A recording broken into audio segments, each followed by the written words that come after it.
पशूनां पतिं पापनाशं परेशं गजेन्द्रस्य कृत्तिं वसानां वरेण्यं जटाजूटमध्ये स्फुरत्काङ्गवारिं महादेवमेकं स्मरामि स्मरामि महेशं सुरेशं सुरारातिनाशं विभुं विश्वनाथं विभूत्यङ्गभूषं विरूपाक्षमिन्द्वर्कवह्नित्रिनेत्रं सदानन्दमीडे प्रभुं पञ्चवक्त्रम्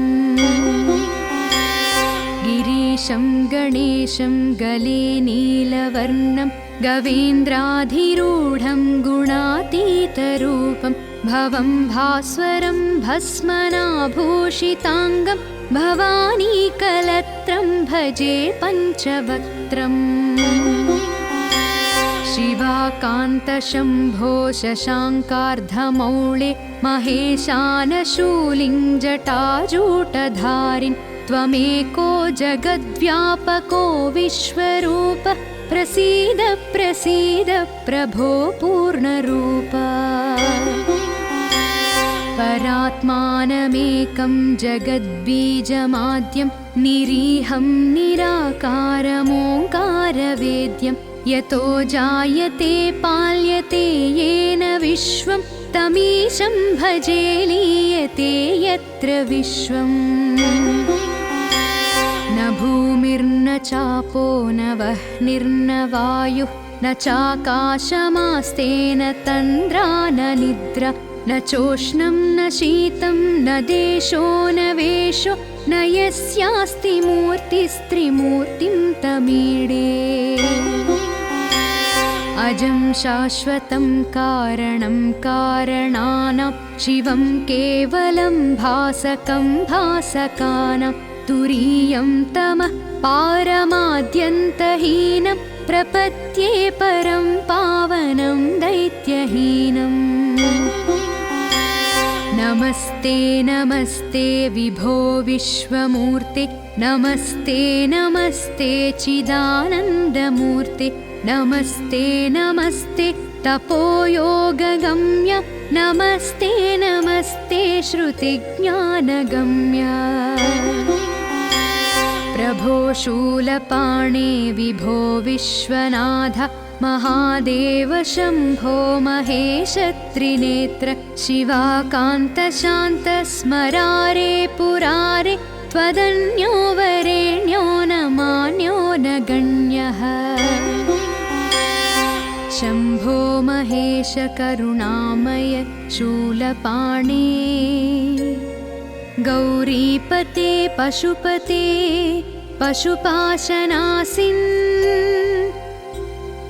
काशीपते करुणया जगदेतदेक स्त्वं हंसि पासि विददाति महेश्वरोऽसि त्वत्तो जगद्भवति देव भवस्मरारे त्वय्येव तिष्ठति जगन्मृड विश्वनाथ त्वय्येव गच्छति लयं जगदेतदीश लिङ्गात्मके हर चराचर विश्वरूपिन् इति श्रीमत्परमहंसपरिव्राजकाचार्यस्य श्रीगोविन्दभगवत्पूज्यपादशिष्यस्य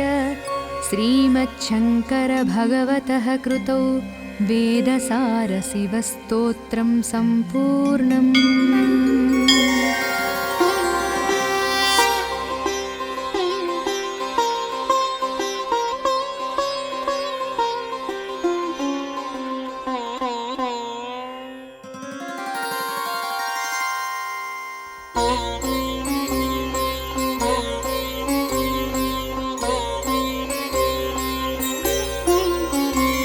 पशूनां पतिं पापनाशं परेशं गजेन्द्रस्य कृत्तिं वसानां वरेण्यं जटाजूटमध्ये स्फुरत्काङ्गवारिं महादेवमेकं स्मरामि स्मरामिम्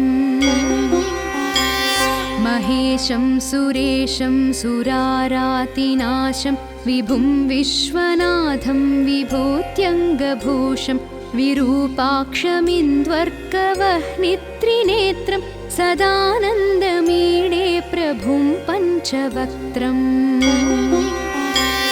गिरीशं गणेशं गले नीलवर्णं गवेन्द्राधिरूढं गुणातीतरूपं भवं भास्वरं भस्मनाभूषिताङ्गं भवानीकलत्रं भजे पञ्चवक्त्रम् शिवाकान्तशम्भो शशाङ्कार्धमौळे महेशानशूलिं जटाजूटधारिन् त्वमेको जगद्व्यापको विश्वरूप प्रसीद प्रसीद प्रभो पूर्णरूप परात्मानमेकं जगद्बीजमाद्यं निरीहं निराकारमोङ्कारवेद्यं यतो जायते पाल्यते येन विश्वं तमीशं भजे लीयते यत्र विश्वम्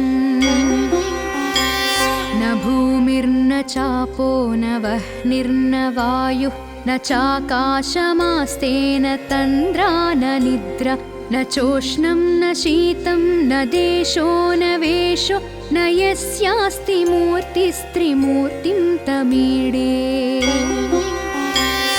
अजं शाश्वतं कारणं कारणानां शिवं केवलं भासकं भासकानां तुरीयं तमः पारमाद्यन्तहीनं प्रपद्ये परं पावनं दैत्यहीनम्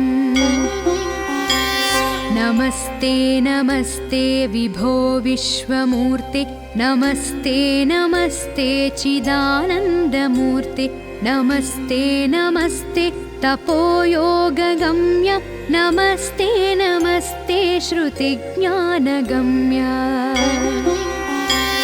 प्रभो शूलपाणे विभो विश्वनाथ महादेव शम्भो महेश त्रिनेत्र शिवाकान्त शान्त स्मरारे पुरारे त्वदन्यो वरेण्यो न मान्यो न गण्यः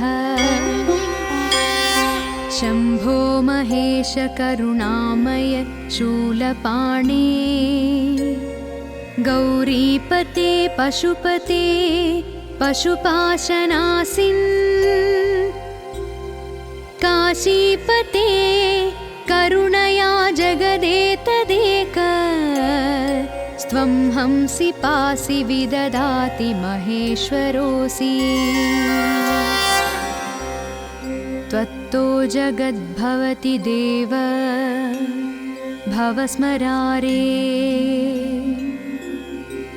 त्वय्येव तिष्ठति जगन्मृड विश्वनाथ त्वय्येव गच्छति लयं जगदेतदीश लिङ्गात्मके हर चराचर विश्वरूपिन् इति श्रीमत्परमहंसपरिव्राजकाचार्यस्य श्रीगोविन्दभगवत्पूज्यपादशिष्यस्य श्रीमच्छङ्करभगवतः कृतौ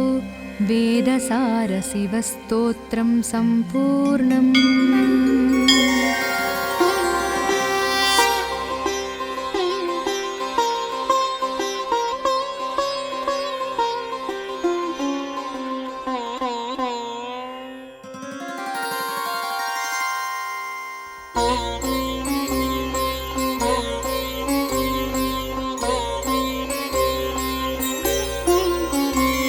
पशूनां पतिं पापनाशं परेशं गजेन्द्रस्य कृत्तिं वसानां वरेण्यं जटाजूटमध्ये स्फुरत्काङ्गवारिं महादेवमेकं स्मरामि स्मरामिम् महेशं सुरेशं सुरारातिनाशं विभुं विश्वनाथं विभूत्यङ्गभूषं विरूपाक्षमिन्द्वर्कवह्नित्रिनेत्रं सदानन्दमीडे प्रभुं पञ्चवक्त्रम् गिरीशं गणेशं गले नीलवर्णं गवेन्द्राधिरूढं गुणातीतरूपं भवं भास्वरं भस्मनाभूषिताङ्गं भवानीकलत्रं भजे पञ्चवक्त्रम् शिवाकान्तशम्भो शशाङ्कार्धमौळे महेशानशूलिं जटाजूटधारिन् त्वमेको जगद्व्यापको विश्वरूप प्रसीद प्रसीद प्रभो पूर्णरूप परात्मानमेकं जगद्बीजमाद्यं निरीहं निराकारमोङ्कारवेद्यं यतो जायते पाल्यते येन विश्वं तमीशं भजे लीयते यत्र विश्वम् न भूमिर्न चापो न वह्निर्न वायुः न चाकाशमास्तेन तन्द्रा न निद्रा न चोष्णं न शीतं न देशो न वेशो न यस्यास्ति मूर्तिस्त्रिमूर्तिं तमीडे अजं शाश्वतं कारणं कारणानां शिवं केवलं भासकं भासकानां तुरीयं तमः पारमाद्यन्तहीनं प्रपद्ये परं पावनं दैत्यहीनम् नमस्ते नमस्ते विभो विश्वमूर्ते नमस्ते नमस्ते चिदानन्दमूर्ते नमस्ते नमस्ते तपोयोगगम्य नमस्ते नमस्ते श्रुतिज्ञानगम्य प्रभो शूलपाणे विभो विश्वनाथ महादेव शम्भो महेश त्रिनेत्र शिवाकान्त शान्त स्मरारे पुरारे त्वदन्यो वरेण्यो न मान्यो न गण्यः शम्भो महेश करुणामय शूलपाणे गौरीपते पशुपते पशुपाशनासिन् काशीपते करुणया जगदेतदेक स्त्वं हंसि पासि विददाति महेश्वरोऽसि त्वत्तो जगद्भवति देव भवस्मरारे त्वय्येव तिष्ठति जगन्मृड विश्वनाथ त्वय्येव गच्छति लयं जगदेतदीश लिङ्गात्मके हर चराचर विश्वरूपिन् इति श्रीमत्परमहंसपरिव्राजकाचार्यस्य श्रीगोविन्दभगवत्पूज्यपादशिष्यस्य श्रीमच्छङ्करभगवतः कृतौ वेदसारशिवस्तोत्रं सम्पूर्णम्।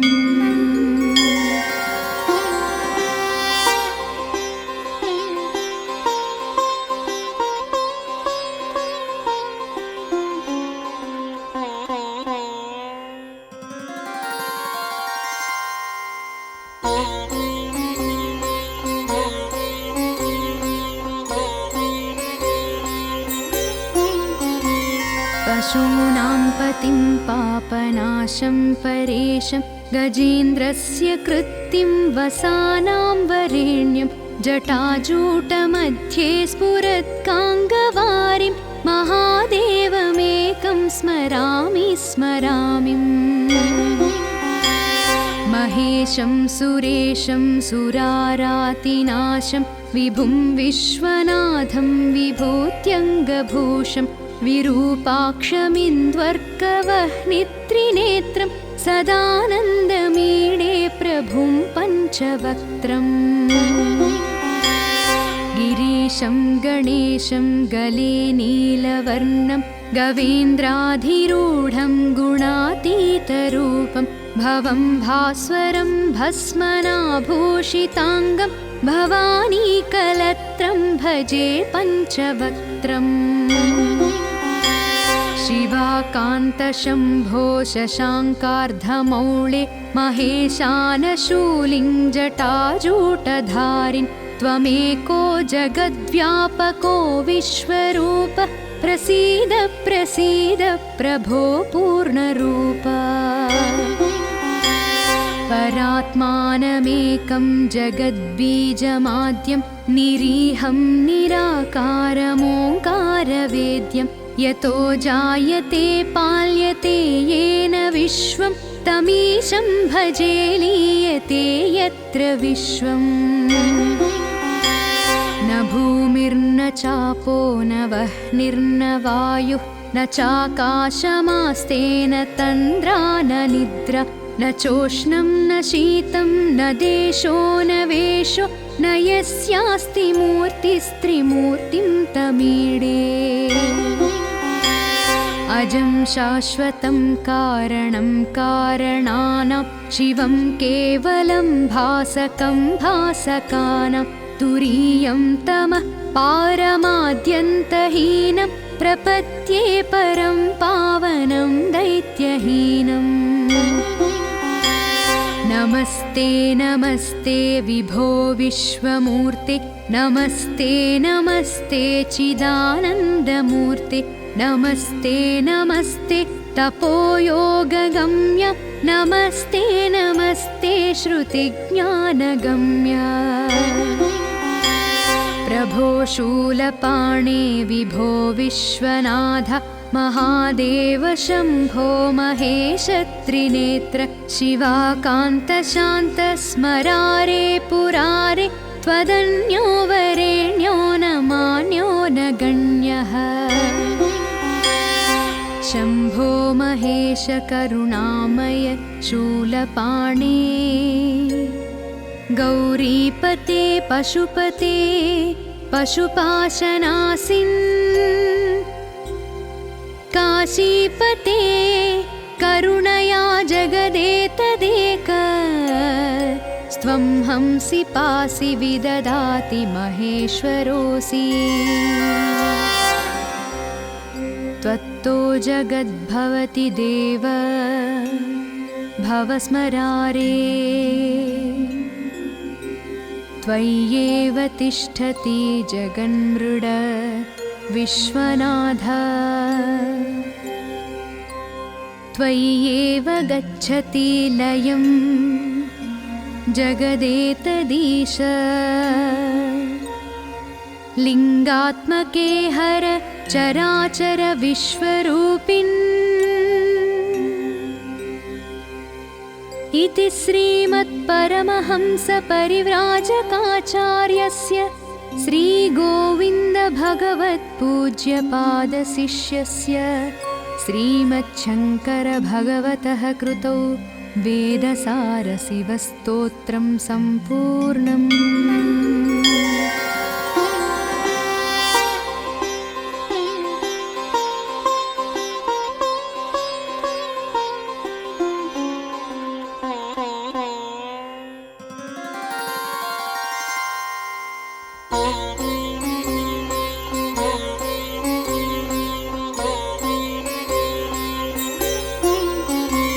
पशूनां पतिं पापनाशं परेशं गजेन्द्रस्य कृत्तिं वसानां वरेण्यं जटाजूटमध्ये स्फुरत्काङ्गवारिं महादेवमेकं स्मरामि स्मरामि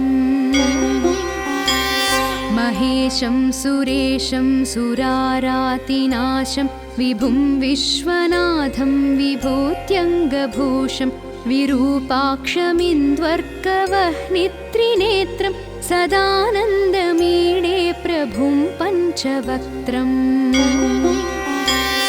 गिरीशं महेशं गणेशं गले नीलवर्णं गवेन्द्राधिरूढं गुणातीतरूपं भवं भास्वरं भस्मनाभूषिताङ्गं भवानीकलत्रं भजे पञ्चवक्त्रम्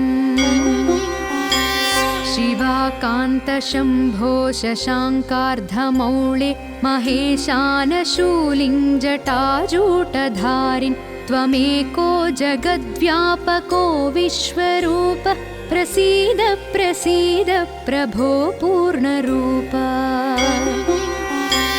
परात्मानमेकं जगद्बीजमाद्यं निरीहं निराकारमोङ्कारवेद्यं यतो जायते पाल्यते येन विश्वं तमीशं भजे लीयते यत्र विश्वम्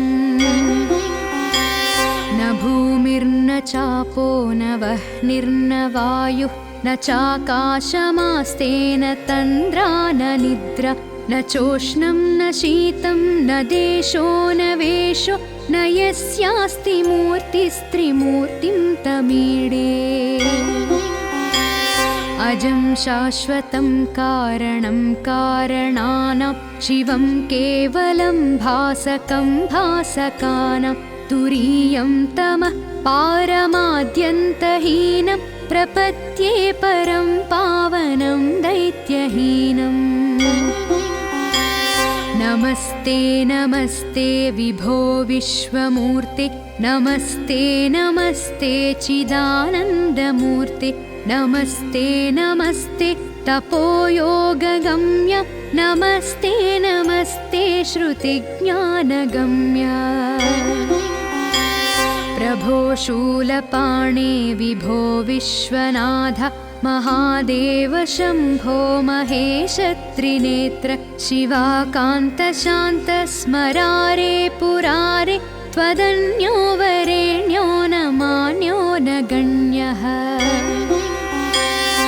शम्भो महेश करुणामय शूलपाणे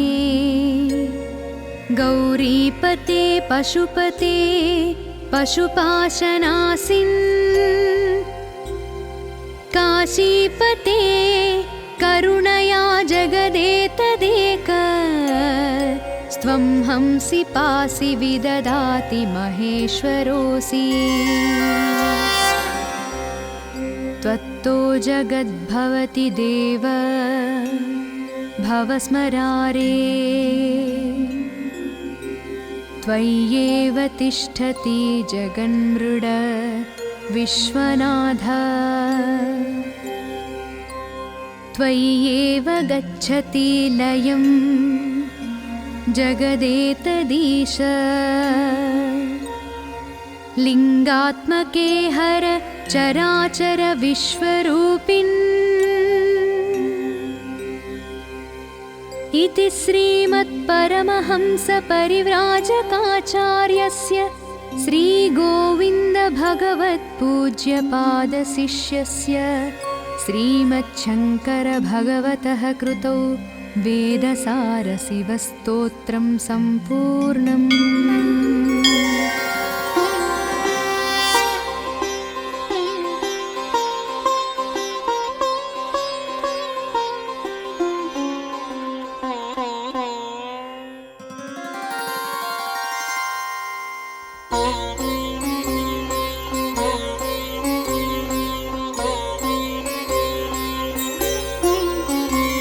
पशूनां पतिं पापनाशं परेशं गजेन्द्रस्य कृत्तिं वसानां वरेण्यं जटाजूटमध्ये स्फुरत्काङ्गवारिं महादेवमेकं स्मरामि स्मरामि महेशं सुरेशं सुरारातिनाशं विभुं विश्वनाथं विभूत्यङ्गभूषं विरूपाक्षमिन्द्वर्कवह्नित्रिनेत्रं सदानन्दमीडे प्रभुं पञ्चवक्त्रम्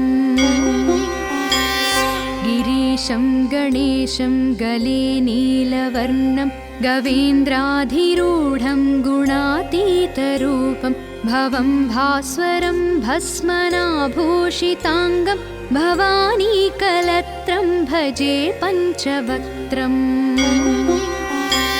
शिवाकान्तशम्भो शशाङ्कार्धमौळे महेशानशूलिं जटाजूटधारिन् त्वमेको जगद्व्यापको विश्वरूप प्रसीद प्रसीद प्रभो पूर्णरूप परात्मानमेकं जगद्बीजमाद्यं निरीहं निराकारमोङ्कारवेद्यं यतो जायते पाल्यते येन विश्वं तमीशं भजे लीयते यत्र विश्वम् न भूमिर्न चापो न वह्निर्न वायुः न चाकाशमास्तेन तन्द्रा न निद्रा न चोष्णं न शीतं न देशो न वेशो न यस्यास्ति मूर्तिस्त्रिमूर्तिं तमीडे अजं शाश्वतं कारणं कारणानां शिवं केवलं भासकं भासकानां तुरीयं तमः पारमाद्यन्तहीनं प्रपद्ये परं पावनं दैत्यहीनम् नमस्ते नमस्ते विभो विश्वमूर्ते नमस्ते नमस्ते चिदानन्दमूर्ते नमस्ते नमस्ते तपोयोगगम्य नमस्ते नमस्ते श्रुतिज्ञानगम्य प्रभो शूलपाणे विभो विश्वनाथ महादेव शम्भो महेश त्रिनेत्र शिवाकान्त शान्त स्मरारे पुरारे त्वदन्यो वरेण्यो न मान्यो न गण्यः शम्भो महेश करुणामय शूलपाणे गौरीपते पशुपते पशुपाशनासिन् काशीपते करुणया जगदेतदेक स्त्वं हंसि पासि विददाति महेश्वरोऽसि त्वत्तो जगद्भवति देव भवस्मरारे त्वय्येव तिष्ठति जगन्मृड विश्वनाथ त्वय्येव गच्छति लयं जगदेतदीश लिङ्गात्मके हर चराचर विश्वरूपिन् इति श्रीमत्परमहंसपरिव्राजकाचार्यस्य श्रीगोविन्दभगवत्पूज्यपादशिष्यस्य श्रीमच्छङ्करभगवतः कृतौ वेदसारशिवस्तोत्रं सम्पूर्णम्।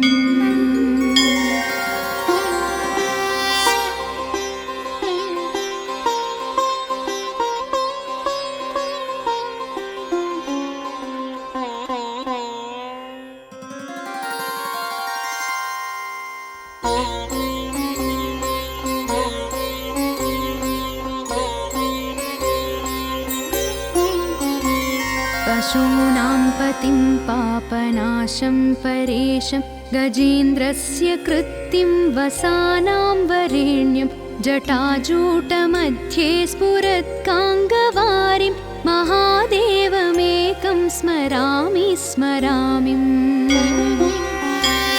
महेशं सुरेशं सुरारातिनाशं विभुं विश्वनाथं विभूत्यङ्गभूषं विरूपाक्षमिन्द्वर्कवह्नित्रिनेत्रं सदानन्दमीडे प्रभुं पञ्चवक्त्रम् गिरीशं गणेशं गले नीलवर्णं गवेन्द्राधिरूढं गुणातीतरूपं भवं भास्वरं भस्मनाभूषिताङ्गं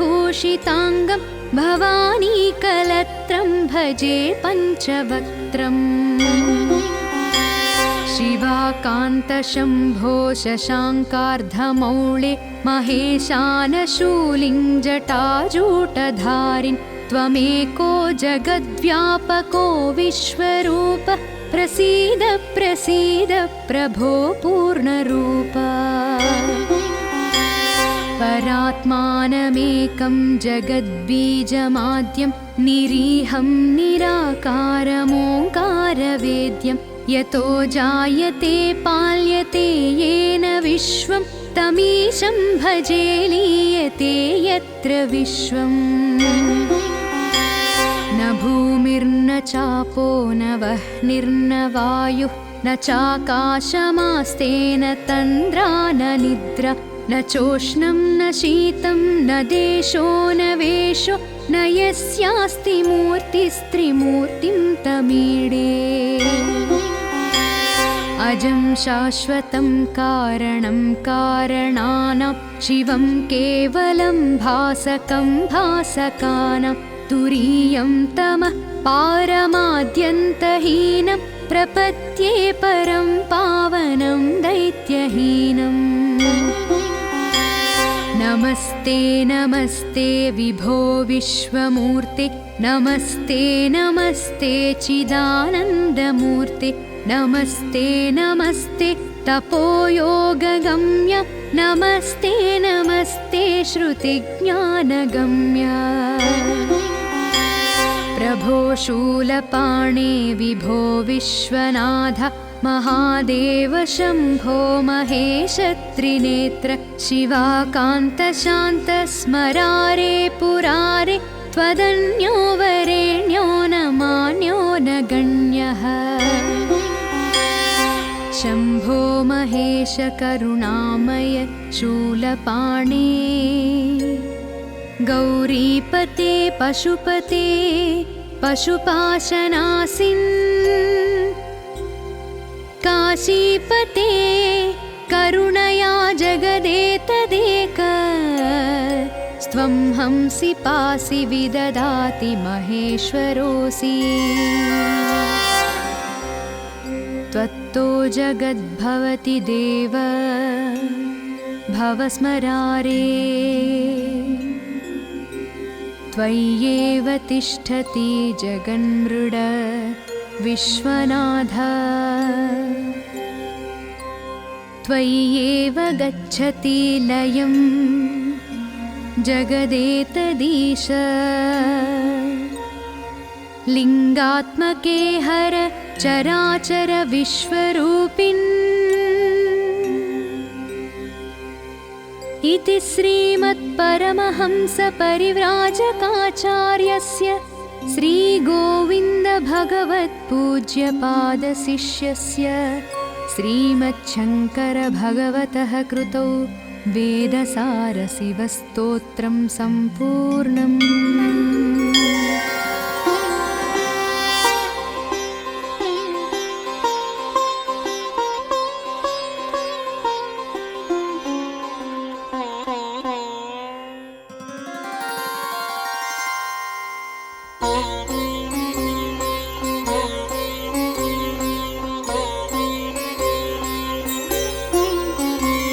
पशूनां पतिं पापनाशं परेशं गजेन्द्रस्य कृत्तिं वसानां वरेण्यं जटाजूटमध्ये स्फुरत्काङ्गवारिं महादेवमेकं स्मरामि स्मरामि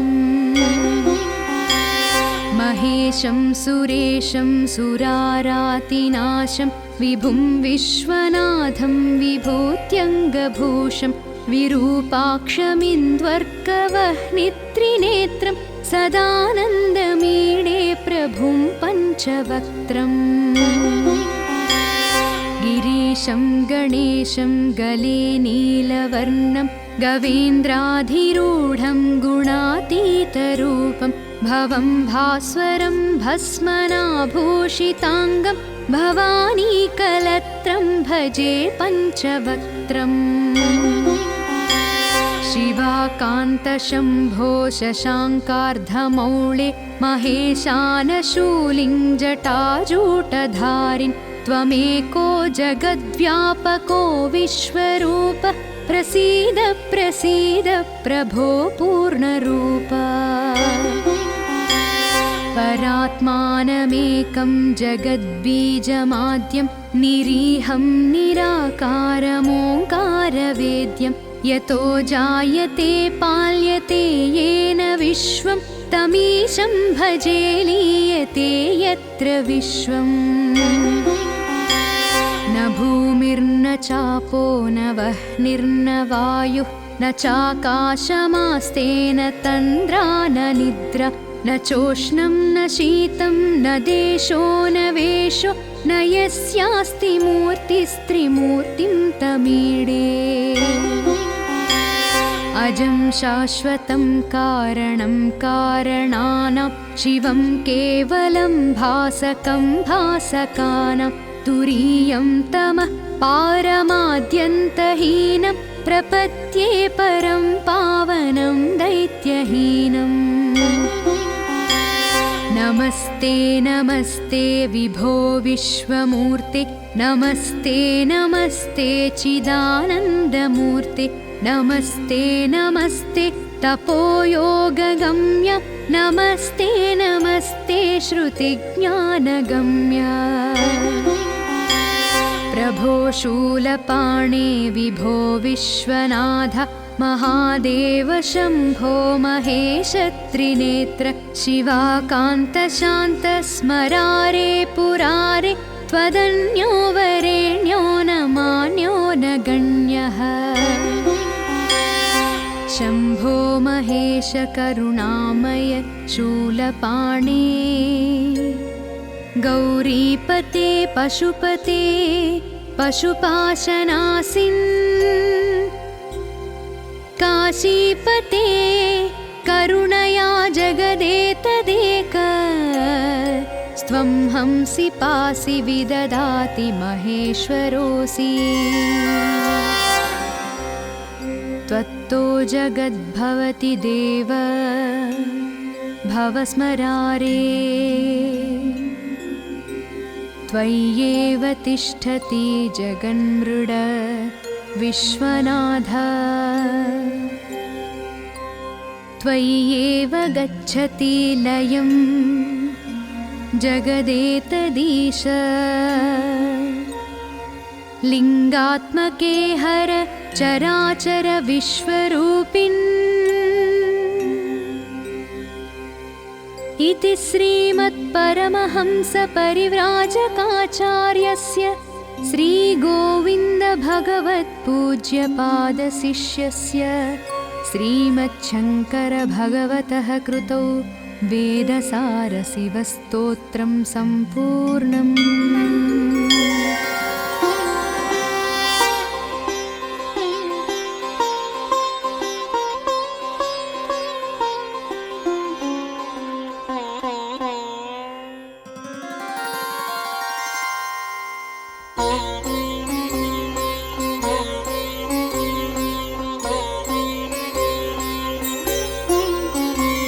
पशूनां पतिं पापनाशं परेशं गजेन्द्रस्य कृत्तिं वसानां वरेण्यं जटाजूटमध्ये स्फुरत्काङ्गवारिं महादेवमेकं स्मरामि स्मरामि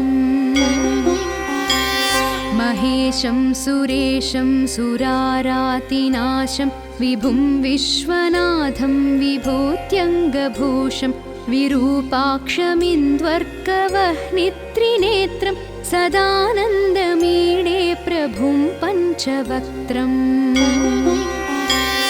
गिरीशं गणेशं गले नीलवर्णं गवेन्द्राधिरूढं गुणातीतरूपं भवं भास्वरं भस्मनाभूषिताङ्गं भवानीकलत्रं भजे पञ्चवक्त्रम् शिवाकान्तशम्भो शशाङ्कार्धमौळे महेशानशूलिं जटाजूटधारिन् त्वमेको जगद्व्यापको विश्वरूप प्रसीद प्रसीद प्रभो पूर्णरूप परात्मानमेकं जगद्बीजमाद्यं निरीहं निराकारमोङ्कारवेद्यं यतो जायते पाल्यते येन विश्वं तमीशं भजे लीयते यत्र विश्वम् न भूमिर्न चापो न वह्निर्न वायुः न चाकाशमास्तेन तन्द्रा न निद्रा न चोष्णं न शीतं न देशो न वेशो न यस्यास्ति मूर्तिस्त्रिमूर्तिं तमीडे अजं शाश्वतं कारणं कारणानां शिवं केवलं भासकं भासकानां तुरीयं तमः पारमाद्यन्तहीनं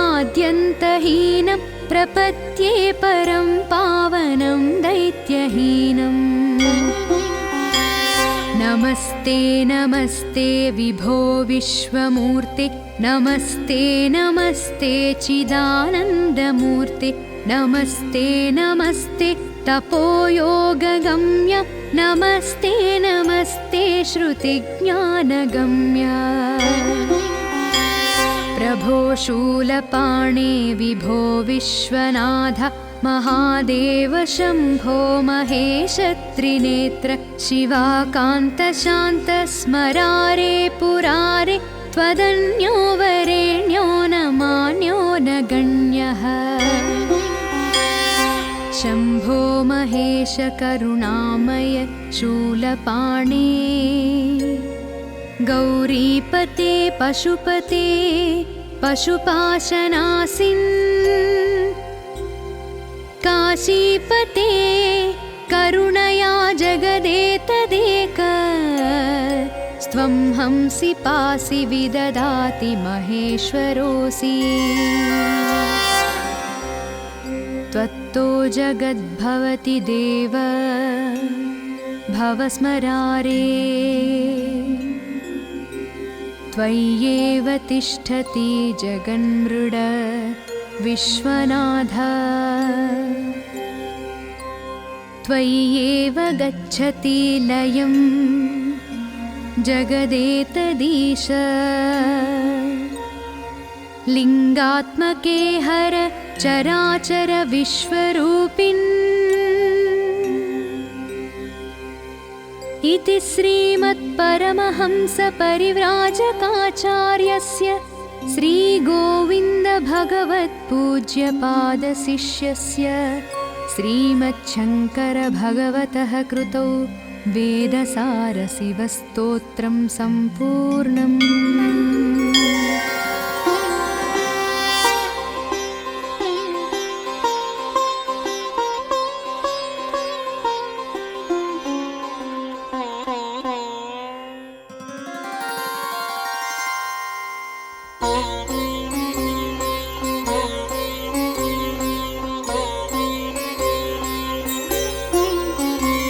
पशूनां पतिं पापनाशं परेशं गजेन्द्रस्य कृत्तिं वसानां वरेण्यं जटाजूटमध्ये स्फुरत्काङ्गवारिं महादेवमेकं स्मरामि स्मरामि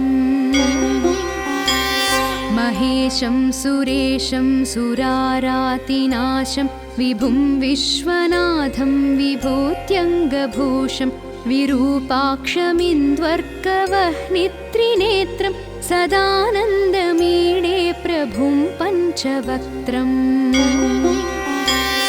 गिरीशं गणेशं गले नीलवर्णं गवेन्द्राधिरूढं गुणातीतरूपं भवं भास्वरं भस्मनाभूषिताङ्गं भवानीकलत्रं भजे पञ्चवक्त्रम् शिवाकान्तशम्भो शशाङ्कार्धमौळे महेशानशूलिं जटाजूटधारिन् त्वमेको जगद्व्यापको विश्वरूप प्रसीद प्रसीद प्रभो पूर्णरूप परात्मानमेकं जगद्बीजमाद्यं निरीहं निराकारमोङ्कारवेद्यं यतो जायते पाल्यते येन विश्वं तमीशं भजे लीयते यत्र विश्वम् न भूमिर्न चापो न वह्निर्न वायुः न चाकाशमास्तेन तन्द्रा न निद्रा न चोष्णं न शीतं न देशो न वेशो न यस्यास्ति मूर्तिस्त्रिमूर्तिं तमीडे अजं शाश्वतं कारणं कारणानां शिवं केवलं भासकं भासकानां तुरीयं तमः पारमाद्यन्तहीनं प्रपद्ये परं पावनं दैत्यहीनम् नमस्ते नमस्ते विभो विश्वमूर्ते नमस्ते नमस्ते चिदानन्दमूर्ते नमस्ते नमस्ते तपोयोगगम्य नमस्ते नमस्ते श्रुतिज्ञानगम्य प्रभो शूलपाणे विभो विश्वनाथ महादेव शम्भो महेश त्रिनेत्र शिवाकान्त शान्त स्मरारे पुरारे त्वदन्यो वरेण्यो न मान्यो न गण्यः शम्भो महेश करुणामय शूलपाणे गौरीपते पशुपते पशुपाशनासिन् काशीपते करुणया जगदेतदेक स्त्वं हंसि पासि विददाति महेश्वरोऽसि त्वत्तो जगद्भवति देव भवस्मरारे त्वय्येव तिष्ठति जगन्मृड विश्वनाथ त्वय्येव गच्छति लयं जगदेतदीश लिङ्गात्मके हर चराचर विश्वरूपिन् इति श्रीमत्परमहंसपरिव्राजकाचार्यस्य श्रीगोविन्दभगवत्पूज्यपादशिष्यस्य श्रीमच्छङ्करभगवतः कृतौ वेदसारशिवस्तोत्रं सम्पूर्णम्।